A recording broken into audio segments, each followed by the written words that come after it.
Bonjour à toutes et à tous, je suis Estelle Toriol, économiste et chargée du contenu éditorial de BSI Economics. Ce podcast s'inscrit dans le cadre du partenariat entre le site Melchior et BSI Economics.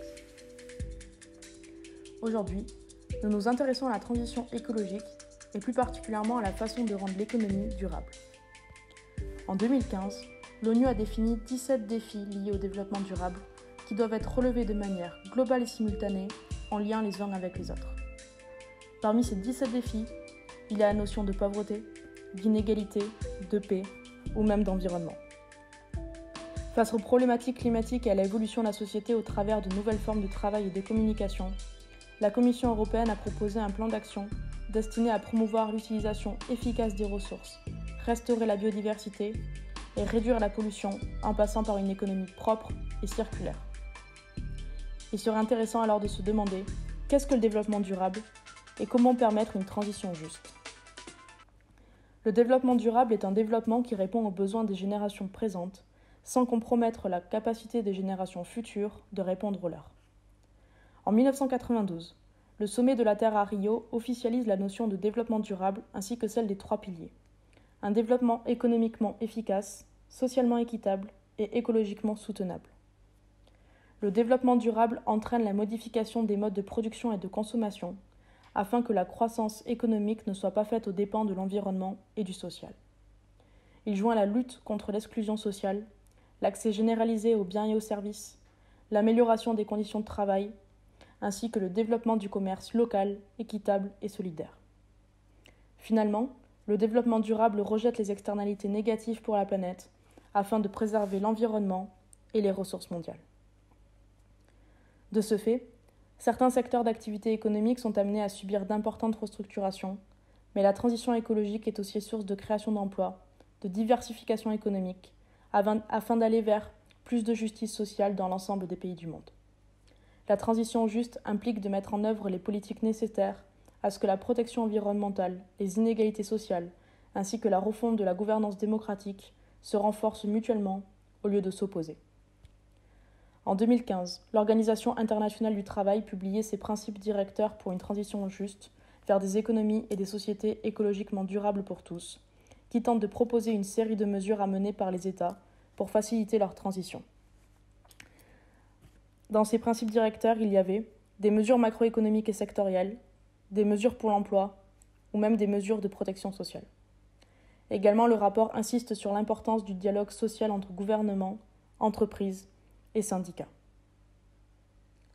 Est-ce que la décroissance économique est indispensable afin d'atteindre les objectifs écologiques ?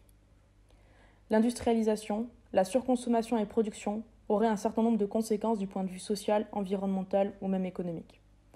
Les problèmes les plus mentionnés sont des dysfonctionnements économiques et sociaux, notamment à travers le chômage de masse, entraînant une certaine forme de précarité.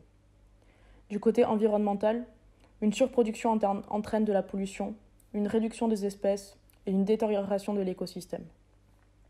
La décroissance signifierait donc de renoncer à l'idée de la croissance et de penser que la croissance n'est pas forcément un bon indicateur afin de mesurer le progrès ou le développement d'un pays.